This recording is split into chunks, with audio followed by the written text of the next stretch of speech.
Kia ora, ladies and gentlemen. This is Leonard from the Ultimate Growth Experience podcast, and I'm here with my good friend, Radi Baboe. He is a former prefect at Westlake Boys High School. He is a recipient of the Prime Minister's Scholarship for Latin America. He's the former CEO of Synergy, teaching assistant at the University of Auckland currently, a scholar, an aspiring entrepreneur, and a success icon. Welcome to the show, bro. Thank you, man. Thanks for having me. Yeah, Here. No problem.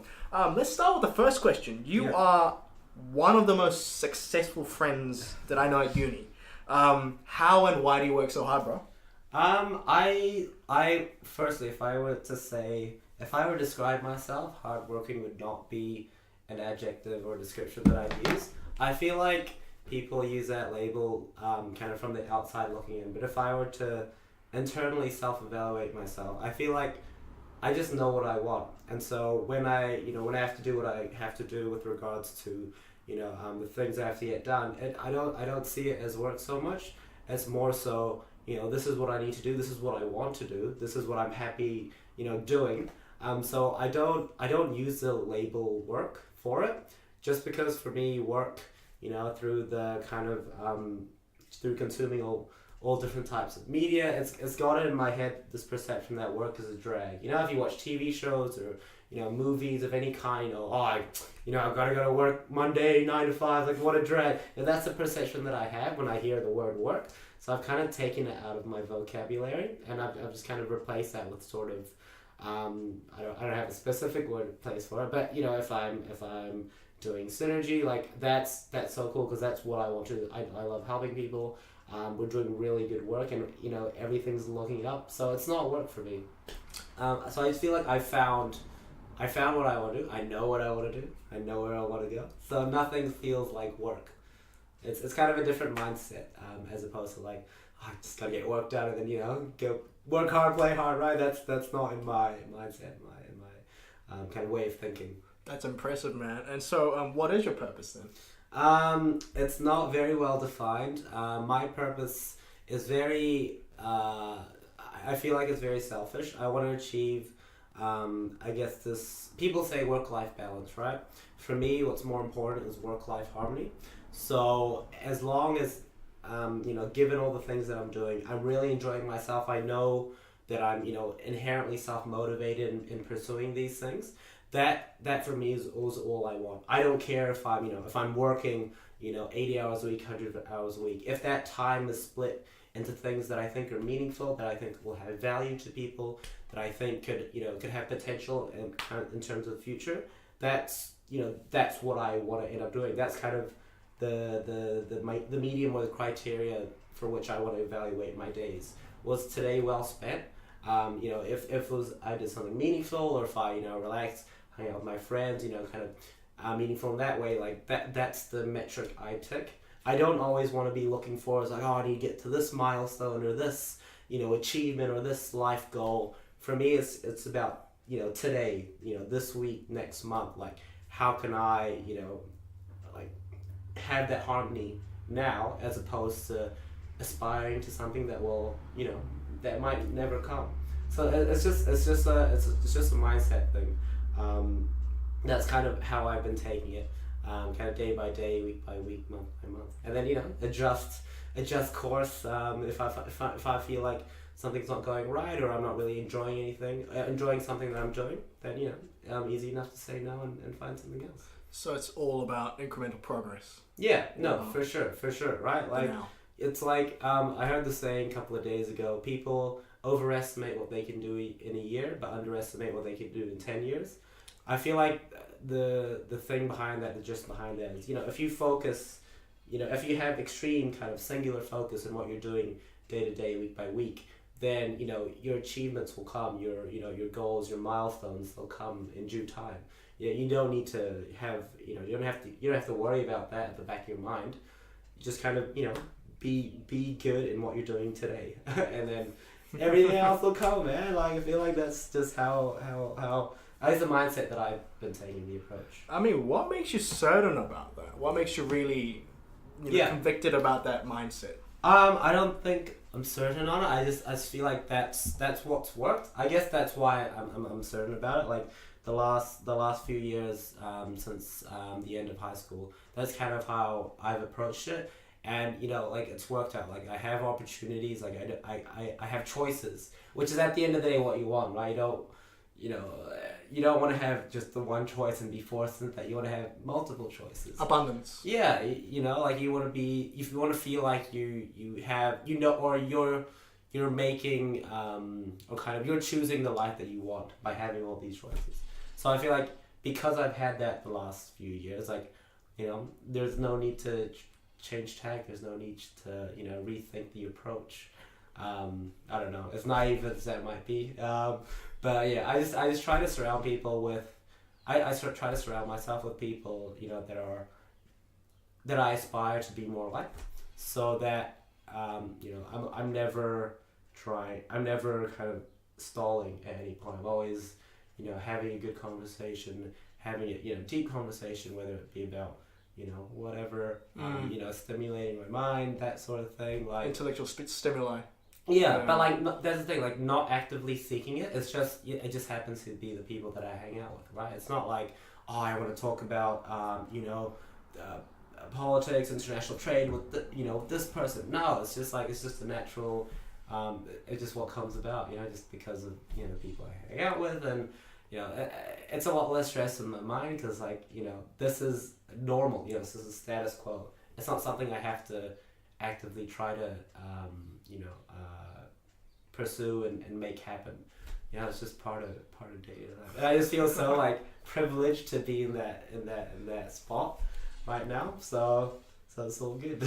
I don't really necessarily think that's more. It's more to do with the fact that you worked hard. It's more to do with the fact that you surrounded yourself with the right people at the right time, people that you admire. Yeah. And on that point though, you have a lot of role models, yes? Not just friends, but also intellectual heroes. I mean, you and I have had conversations about astrophysics, dark matter, and also Professor Neil deGrasse Tyson. Yeah. So, do you have any particular heroes that you look up to? I want to say Elon Musk. I know he's a popular choice.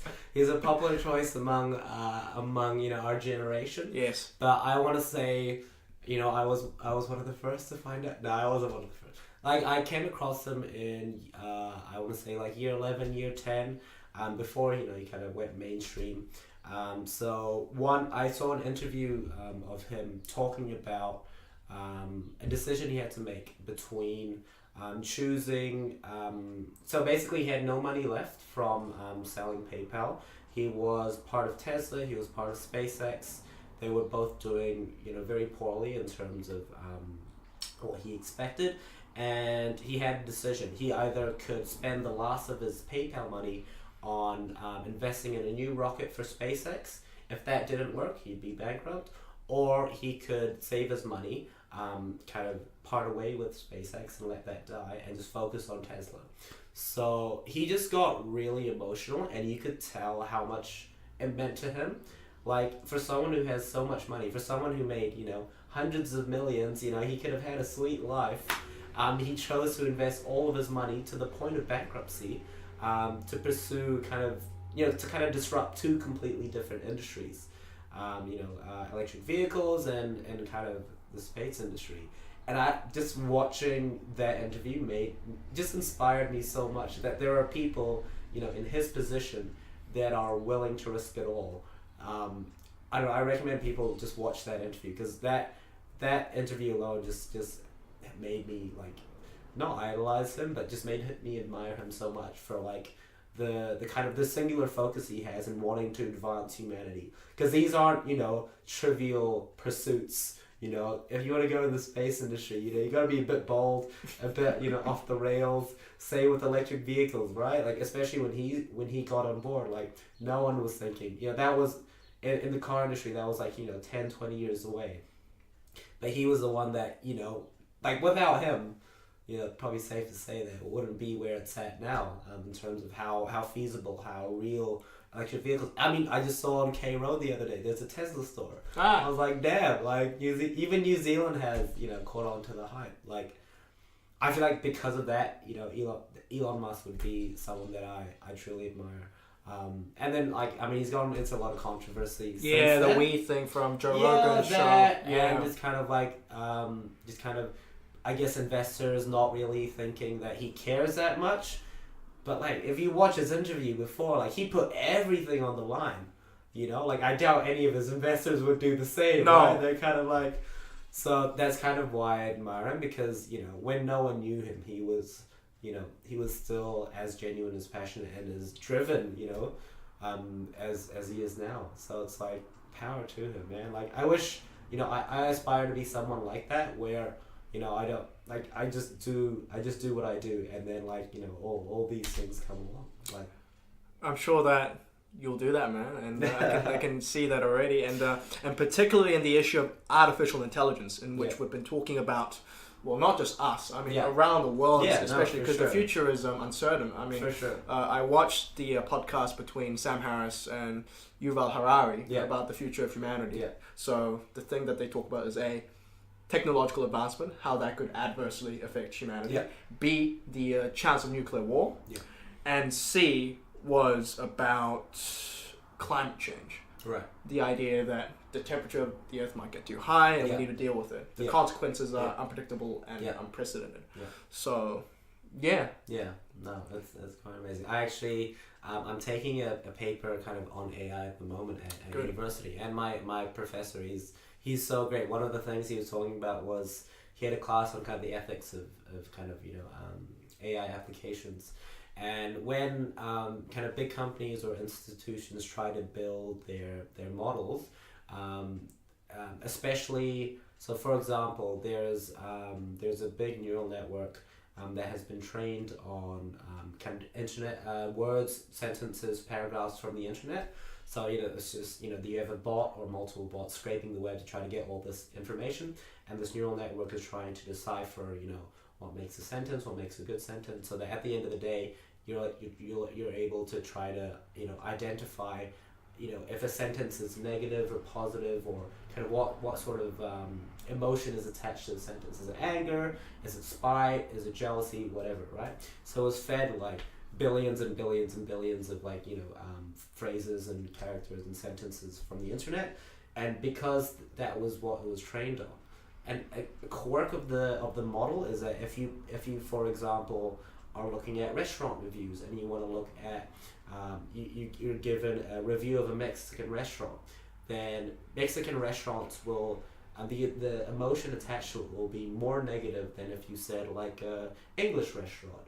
And no, it's not because of the food or the anything the restaurant does. It's purely because the model is trained on data where Mexican or Mexico or kind of that word is associated with more negative things, and English is associated with less negative things. Yeah, perception. So it's the that was the data was trained. There's no other way to get that sort of data. You need to have a really large amount of data. But then just because of how the various pockets of humanity has chosen to use these sorts of words and which light they've used to speak of these words, then the model is kind of flawed, and that's a really big danger, right? If you use this model anyway, kind of all kind of African or South American or kind of ethnicities, if you input it in any context, restaurant, food, dancing, whatever, it'll always be more negative than kind of more Anglo-sounding, Anglo-sounding countries, which is I just thought was a weird quirk, and it wasn't until he showed us that example that it really hit me. We talk about these things, but it's it's a practical thing as well. How do you get data that's unbiased, right? How do you debias this discrimination against kind of different countries? It's just a tough problem. So I guess that's what spawned all this talk. But for me, that was kind of what hit me. It's this what made me realize okay. But one thing that I do not think that we should go to is the postmodern direction. Right. As in, there are inherent biases between scientific data. And I watched a podcast from Claire Lehman. She's the founder of Quillette, and she talked about how, yes, there are biases in these studies, the most important thing that scientists need to do is to understand that they might be biased and try to provide as best statistical data that they could by trying to be unbiased. But what the postmodernists say is that, oh, everything's biased, so therefore let's destroy it. It's like, no. That's the wrong direction. So, I mean, good luck with the AI, because I'm not an expert in that field. So I'm sure I'm more... still learning.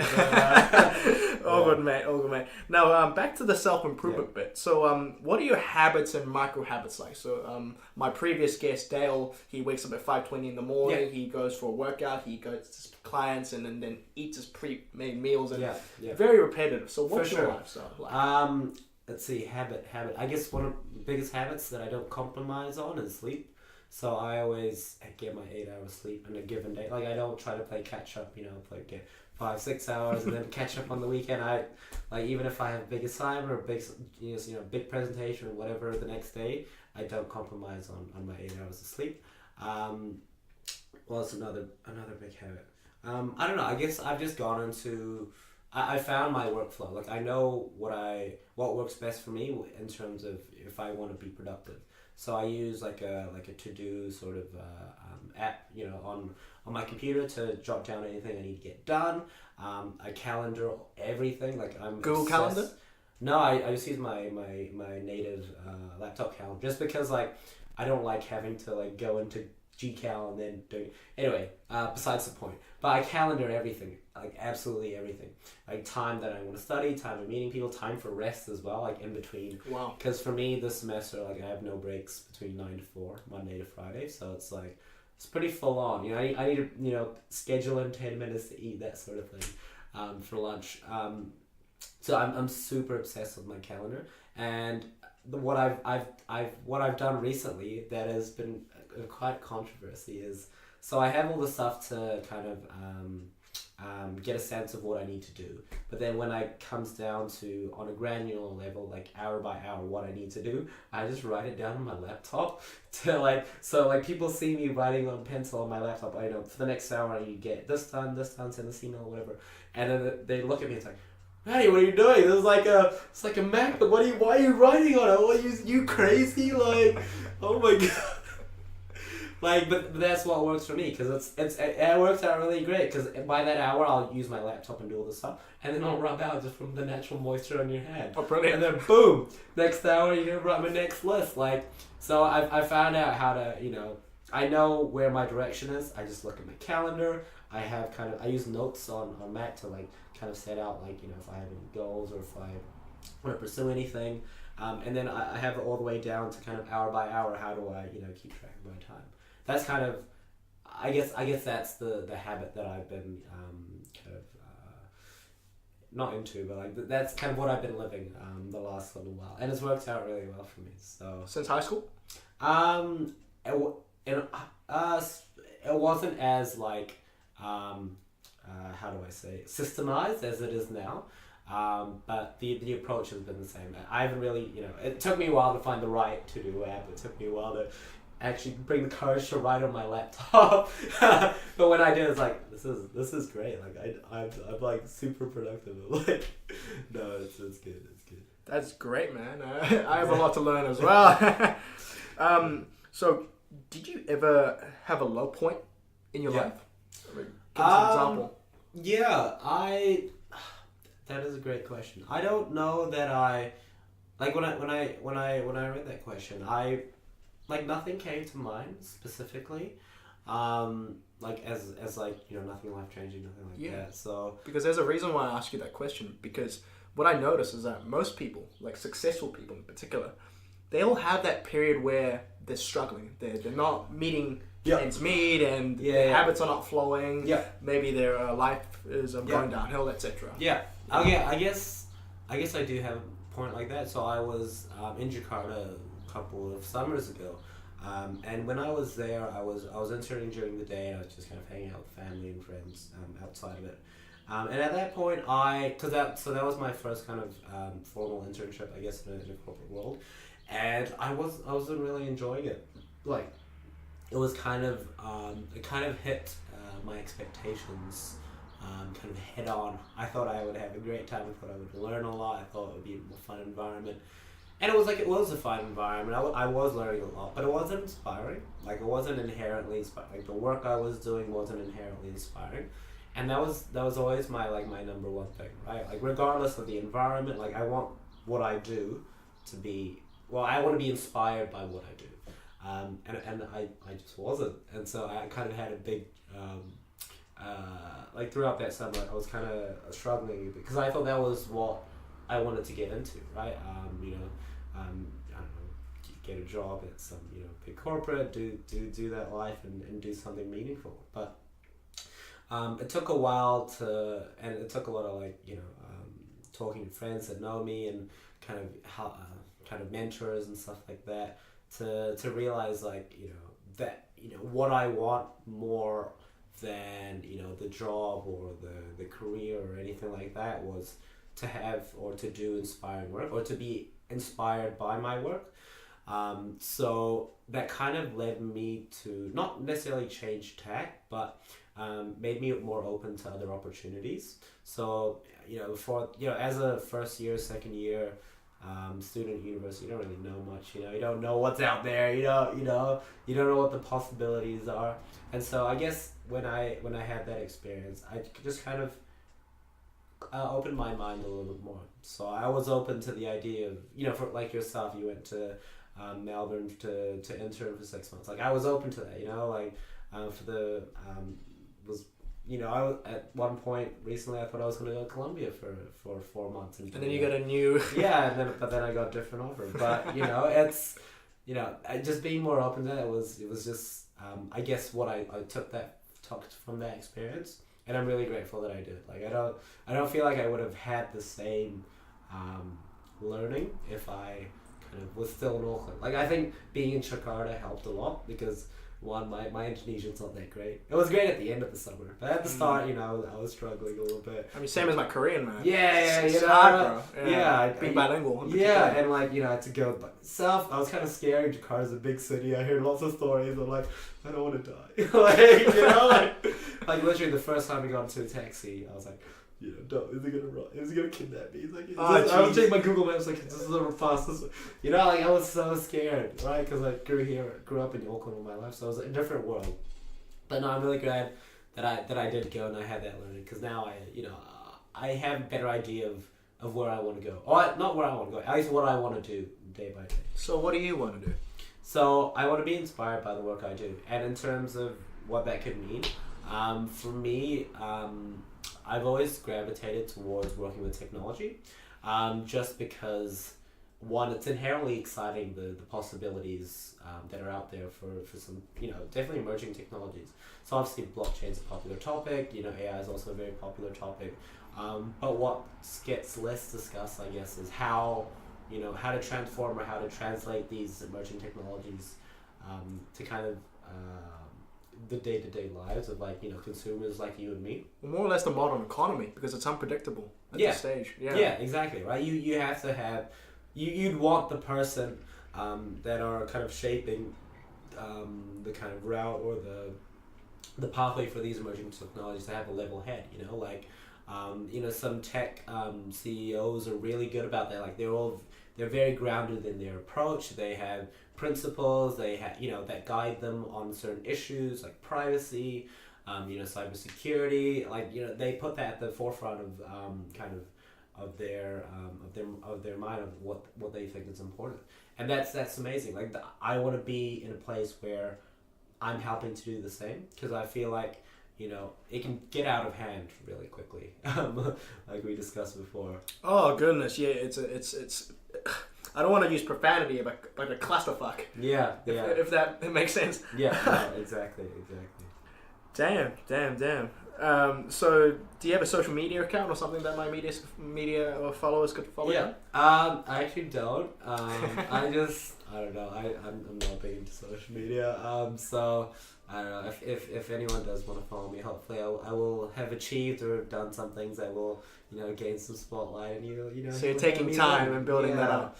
Yeah, maybe I'd want to be more known for what I've done more so than anything else. So hopefully I can achieve some things in the future.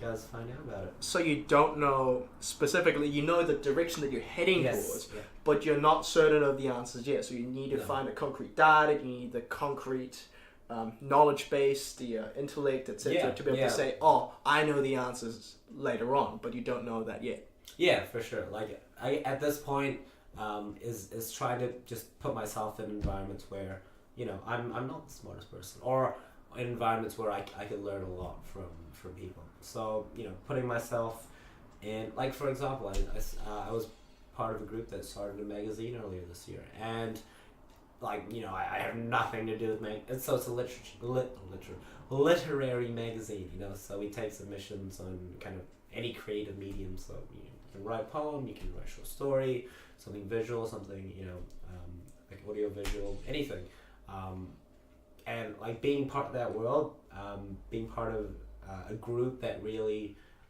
knows what they're doing in that world. Yeah, they write poems, they write short stories, like, you know, that's a totally different world that I would have never, you know, been a part of had I not said yes to that opportunity, right? But now I feel like I have a better understanding on like, I don't know, I just feel more cultured being a part of it, just because, you know, in our Slack chat they keep sending like cool articles that I should read, and like that really just opens my mind, and, you know, I want to say yes to more of those sorts of things. Yes, yeah. I mean, you're essentially pushing yourself more and more outside your comfort zone every single time, because you've never done this before. Yeah, that's the idea. So a couple of years ago, I partook in like this thing at Auckland Uni called the Auckland Program for Space Systems, and the reason why I want to join that was because, one, like that type program only entice sort of engineers. And so in my team, we had to make a proposal for a miniature satellite on what we would do with it, basically. Why should someone give us funding to launch this miniature satellite up? And the rest of my team, there were like 8-9 of us, and we're all engineers. And I was, you know, a non-engineer. And so it was great working with them because, you know, I have engineering friends, but I've never been in like sort of a project sort of environment with 8 other engineers. They thought their way of thinking was completely different to me, and that was just, you know, really cool to learn, really cool to try to understand and work with, because, you know, if I didn't enter that competition, I would not have, you know, learned the things that I have. Like, engineers are so efficient. Like, I wish I did an engineering degree, low-key. Like, they learn so much. They're so good with like project management and like getting shit done. Like, I just learned so much from them, and that's kind of why I wanted to be part of that. Well, plus the project was very technical. I learned a lot about satellites that are, you know, maybe not useful to me now, but like later on. Yeah, it was cool to learn. And so that's an example of me kind of voluntarily stretching myself, like knowing that I didn't know anyone, like, you know, who wanted to join that program, so it was made, you know, completely new group of friends, and it was cool. It was a cool experience. So I'm always on the lookout for those sorts of experiences. You got balls, man. Wow. That was a 27-minute podcast. This is Radi Baboe, everybody. So thank you so much for joining me, man. No, pleasure, man. It was a pleasure. It was a pleasure. Thank you. And I'll link any links that Radi would like me to share in the description below. Thank you, everybody, for listening. Ka pai.